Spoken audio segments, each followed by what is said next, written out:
कोई भरोसा नहीं। तो आज के इस मंच पर उपस्थित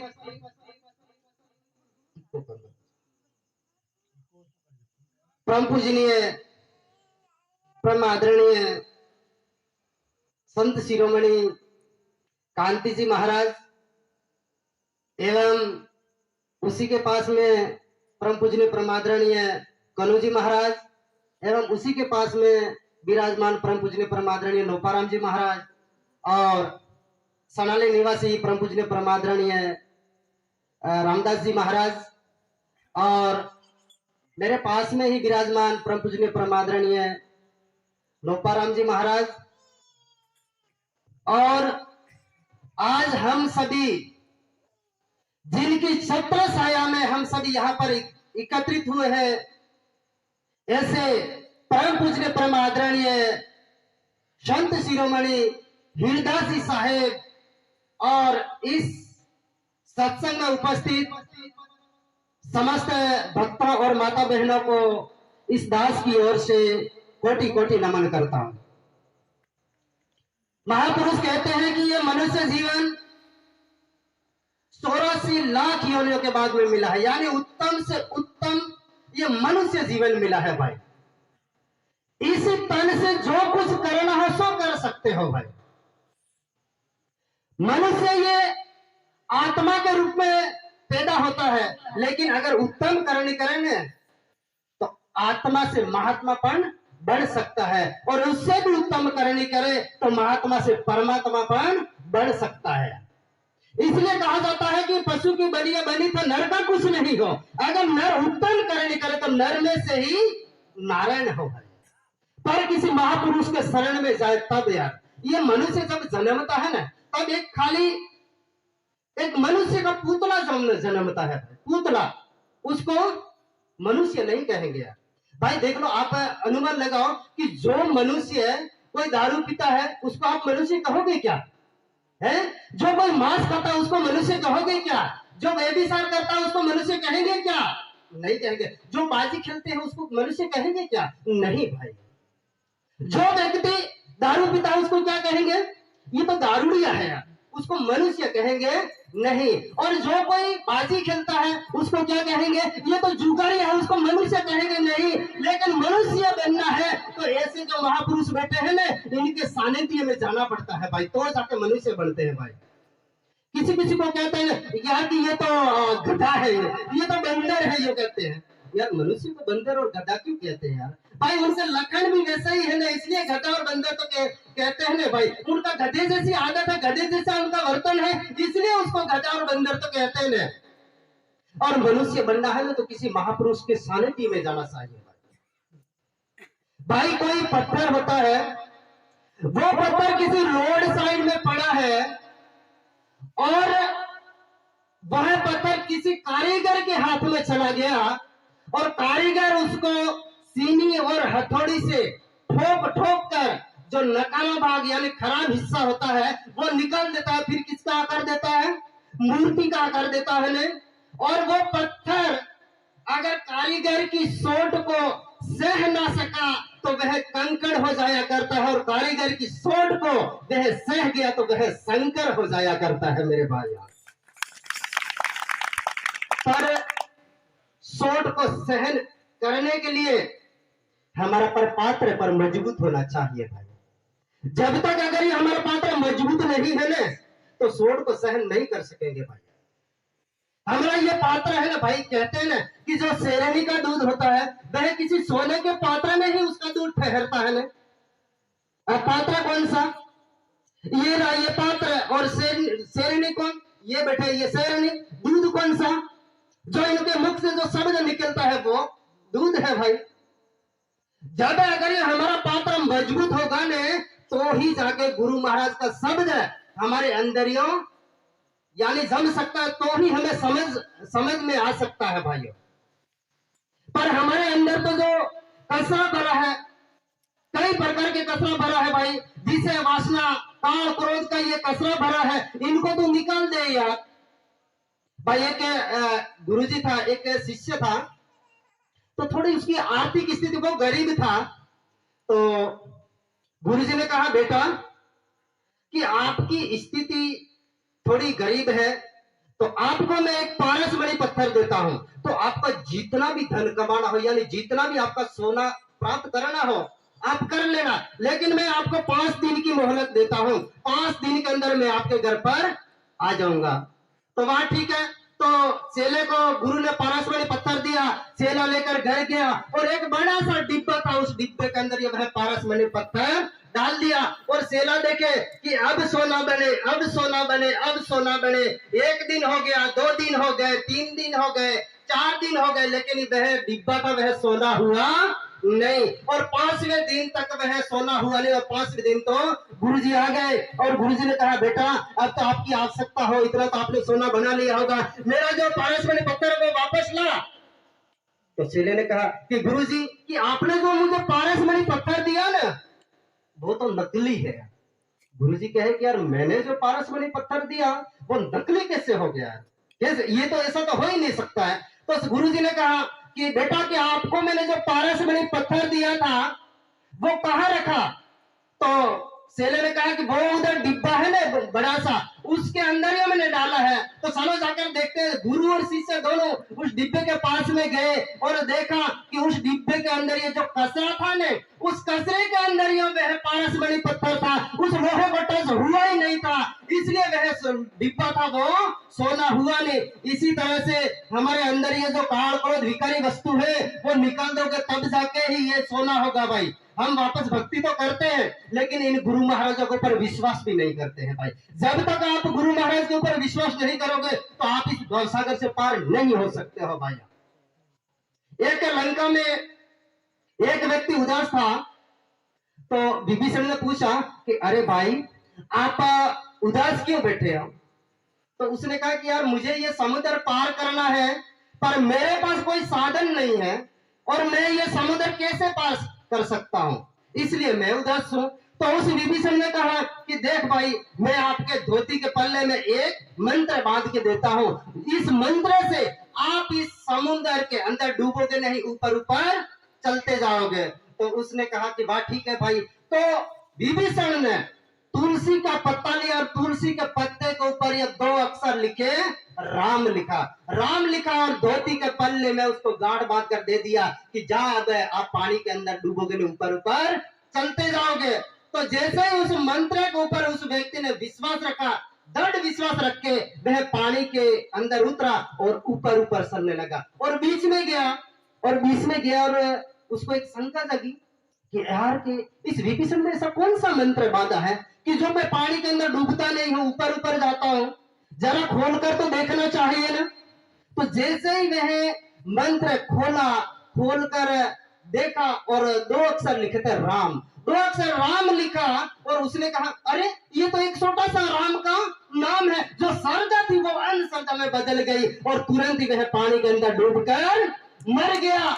इस तरह से मेरे भाइयों और बहनों अगर गुरु महाराज जो वचन देता है ना, एक मेरे शास्त्र में मैंने पढ़ा जो सत्य बात बता रहा हूं कि शास्त्र में ऐसा लिखा था कि गुरु से जो मुख से जो शब्द निकलता है ना वो अगर ये कड़वा हो या गलत हो ना तो सेने के लिए सही हो जाता है भाई। पर गुरु महाराज के ऊपर विश्वास हो तब भाई। और गुरु महाराज के ऊपर विश्वास रखकर गुरु महाराज क्या करते हैं, अपने निज स्वरूप की पहचान करवाते हैं, अपने खुद की पहचान करवाते हैं कि बंदा कहां से आया, कहां जाएगा, कहां है तेरा धाम। भाई उस घर की खबर कौन करवाते हैं, महापुरुष करवाते हैं भाई। पर हम लोग क्या गुरु के ऊपर विश्वास नहीं करते हैं और गुरुजी जैसा कहते हैं वैसा हम लोग करते नहीं है। तो एक सेठ था, तो सेठ का एक नौकर था। तो अब नौकर को तो सेठ कुछ भी करवाता है ना भाई। तो एक उसके पास एक गाड़ी थी, तो उस सेठ ने कहा कि भाई की ये कांच से ये साफ कर देना। तो उस नौकर ने बढ़िया सा गाड़ी के कांच साफ किए और फिर से उस सेठ ने देखा कि यार कि भाई ये बराबर साफ करने यार, अभी तो साफ दिख रहा नहीं है यार, अभी क्लीन दिख रहा नहीं है, बराबर साफ कर। तो अब नौकर करता भी क्या यार, तो वापस जाकर ये बढ़िया सा पोता लगाया और बिल्कुल एकदम क्लीन कर दिया। फिर भी उसे सेठ ने देखा यार कि अभी भी इस कांच के ऊपर कचरा है यार, अभी भी बढ़िया साफ कर ले। तो फिर तीसरी बार उस नौकर ने साफ किया और तीसरी बार तो इतना क्लीन साफ कर दिया ना, बिल्कुल मतलब एग्जैक्ट बिल्कुल क्लियर साफ कर दिया। फिर तीसरी बार भी सेठ ने कहा कि अरे कि नौकर आपको मैंने कितनी बार कह दिया बढ़िया साफ करने का। तो उस नौकर ने कहा जा यार सेठ जी नहीं साफ करूंगा। अरे क्यों नहीं करेगा यार, मैं तेरा सेठ हूं, तू मेरा नौकर है, क्यों नहीं साफ करेगा। अरे सेठ जी तेरे चश्मे के ऊपर ये जो धूल जमी है ना उसको साफ कर यार। तो जैसे ही उस सेठ ने धूल मतलब चश्मे निकाल कर बढ़िया से उसके चश्मे साफ किए और फिर पहन के देखा तो एकदम क्लीन दिखा। फिर कहने का अरे यार तो ये तो मेरे में कमी थी यार, मेरे चश्मे में कमी थी यार। तो इसी तरह से मेरे भाइयों गुरु महाराज है ना किसके चश्मे साफ करवाते हैं, अपने अंदर ये जो विकार पड़ा उसको साफ करवाते हैं भाई। और गुरु महाराज कोई तुम्हारे को मतलब कहीं बाहर से ज्ञान नहीं लाते हैं भाई, तुम्हारे अंदर ज्ञान तो पड़ा हुआ ही है, उसी को ही खाली अपने को पता नहीं है यार। तो वो खाली क्या करते हैं, वो जागरूक करवाते हैं भाई। यहाँ पर आपकी वस्तु ये पड़ी है, यहाँ पर आपकी वस्तु ये पड़ी है। जब हनुमान जी जो लंका पार करने के लिए मना कर रहे थे ना कि यार कि मैं तो लंका पार कर ही नहीं सकता हूँ, तो जामवंत जी ने क्या किया, अरे हनुमान जी आपको एक समुद्र तो नहीं 7 समुद्र पार करने की शक्ति है आपके अंदर। सिर्फ जामवंत जी ने सोई हुई शक्ति को जगाया था। तो गुरु महाराज भी क्या करते हैं, सोई हुई शक्ति को ही जगा रहे हैं। सेले को क्या करते हैं, सोई हुई शक्ति को, पर सेले को भी क्या करना पड़ेगा, गुरु महाराज को सब कुछ समर्पण कर देना चाहिए भाई। और जिसने भी गुरु महाराज को सब कुछ समर्पण कर दिया है ना, उसी की ही जय जयकार हुई है भाई। और आजकल तो हम गुरु महाराज बोध भी करते हैं कि गुरु महाराज के ले मेरा तन धन मन ने जो कोई ये चौथा चीज, तो तुम वास्तव के महाराज ने कहा कि यार तन मन धन चौथी चीज गुरु महाराज को अर्पण कर दिया, तो अब सेले के पास में क्या रहा, कुछ नहीं रहा ना, रहा क्या, नहीं रहा है क्या। अब भाई चारों चीज गुरु महाराज को अर्पण कर दी, तो गुरु महाराज क्या करता है, साफ करके वापस दे देता है ना कि बेटा के तन से मतलब आप ये करना, मन से ये करना, धन से ये पुनर्थ करना, वो करना, ऐसा ही करते हैं ना। पर वास्तविक आप लोग गुरु महाराज को सस्ता देते हो क्या, ये है तन गुरु महाराज को समर्पित कर दिया, तो फिर गुड़ का तमाकू किसके शरीर से खा रहे हो, गुरु महाराज के आपके शरीर से, यानी कौन सा शरीर दिया, फिर तो आपने दिया नहीं। जहां तक आप जो पैसा कोई गलत कार्य में लगाते, अरे यार तो आपने तो धन तो गुरु महाराज के शरणों में समर्पित कर दिया, वो धन से तू गलत काम क्यों कर रहा है। खाली ये है ना कहने की बात है भाई, हाँ कहने की बात है। अगर गुरु महाराज को सही अगर तन मन धन सोच शीश अर्पण कर दिया हो ना, तो फिर वो ये मतलब ये गुजराती भाषा में कहता है दखलगिरी रहती नहीं है, पर नहीं दिया है तब तक ये दखलगिरी है ना भाई, है। मैं तो यूं कहता हूँ ना कि मैं तो ज्यादा में ज्यादा, देखो मैं तो व्यसन विषय में कहता हूँ कि हमारे उधर तो सरपंच साहब 5 बजे तक कोई गांजा बीड़ी पानी नहीं पिलाए कोई करेगा नहीं। 5 बजे हुआ तो बैठने लायक नहीं रहते हैं हम लोग भाई। और मैं अधिकतर है ना, मैं इधर गुजरात में ही मैं आता हूँ, हाँ मेरे गुरु महाराज राजस्थान के उधर के हैं, लेकिन हमारे उधर ऐसा होता है। तो वास्तविक देखो हम लोगों ने गुरु महाराज को तन मन धन सोच शीश अर्पण कर दिया है, तो फिर व्यसन वगैरह तो रहता नहीं है। मैं तो यूं कहता हूँ भाई व्यसन छोड़ दे और माता बहने फैशन छोड़ देना, तो स्वर्ग कोई ऊपर नहीं है, इस धरती पर ही स्वर्ग हुआ करता है भाई। हम लोग कहीं बाजार में जाते हैं, तो बाजार में जाते हैं तो देखिए दूध का पाउच तो लाते हैं ना, अब दूध के पाउच के ऊपर यह सील लगी होती है, सांस होती है, सांस के पाउच के ऊपर सील लगी होती है।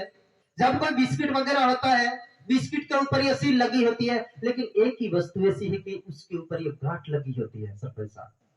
और किसी कस्टमर ने वो गांठ खोलने का प्रयत्न किया क्या करते हैं, वो पोटली लेकर ये कहां जाएंगे, जहां पर गाय भैंस का गोबर होता है ना वहां पर जाएंगे, वहां पर जाकर फिर क्या करेंगे, बढ़िया सा पोटली को हिलाएंगे, किशमिश बादाम वगैरह कहीं साइड में ना रह जाए, जो करके बढ़िया सा हिलाते हैं। और एक फिर क्या करते हैं, एक कोना नेकी करते हैं, और कोना नेकी करके फिर क्या करते हैं, दांत में डालते हैं, और दांत में डालने के बाद में लंबी करते हैं, और वो पोटली की जो टूटती है तो कैसे आवाज करते हैं, टट दे के आवाज करते हैं, और वो पोटली भी इशारा करती है, अरे मूर्खा मेरा मतलब सही सलामत भाग था और मेरे माथे पर सही सलामत गांठ लगी थी, तूने गांठ खोलने का प्रयत्न नहीं किया, मेरा सही सलामत जो भाग था वहां से तूने काना कर दिया, लेकिन एक बार तेरे अंदर तो मुझे जाने दे, तेरे कालजे और फेफड़े में काने काने ना कर दो तो मेरा नाम पोटली नहीं। महापुरुषों, हमारे अंदर यो पोटली जाती है, हमारे अंदर तो काने करती ही है। सबसे पहले तो फेफड़े का काने करेगी, फिर इसके बाद में मतलब घर में काने करेगी। घर में किसके साथ में? पति पत्नी के साथ में काने करेगी। उसके बाद में पति पत्नी के काने हो गए, इसके बाद में मोहल्ले में करेगी, इसके बाद में पूरे गांव में करेगी, फिर पूरे गांव में काने ही काने होते हैं। फिर अगर ये मतलब ये फेफड़े कर्जे में अगर ये काने ही काने हो गए तो फिर डॉक्टर के पास में जाएगा।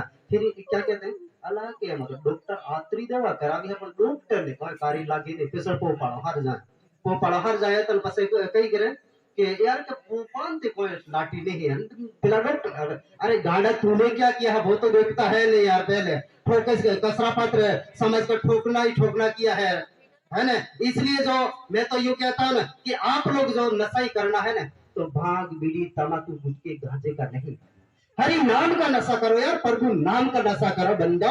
यार ये नकली नशा क्यों पल्ले में चढ़ा रहे हो, पल्ले में उतर जाता है। एक बार जो ये हरि नाम का नशा चढ़ गया ना फिर कभी उतरेगा नहीं भाई जिंदगी भर। हम लोग यहाँ व्यासपीठ के ऊपर बैठे हैं, ये कोई नशा नहीं करते हैं, करते हैं क्या? हाँ पास एक दिन उठाइए कम नहीं गणा जना तो देखिए है लादू सरपंच जी। हाँ ठीक है भाई, आप स्पष्ट बताओ कि आसन के ऊपर से मतलब ये महापुरुष दृढ़ आसन नहीं होता फिर क्यों बैठते हैं? ये इधर की बात नहीं है, मैंने कहीं अधिकतर देखा है इसलिए मैं बात कर रहा हूँ। और हो तो सुधर जाना है, ठीक है ना। और बार बार जाते हैं यार, कई यार घंटे घंटे में यार दो मतलब एक नंबर लगती है क्या है, घंटे घंटे में एक नंबर लगती है। अगर इससे पता नहीं चलता है कि तू क्यों जा रहा है बाहर यूं है, इसलिए तो मंच पर है, माफ करना। ऐसे हो तो छोड़ देना भाई, धीरे धीरे छोड़ दोगे ना तो ही आपने परिवर्तन आ ही पाई हो।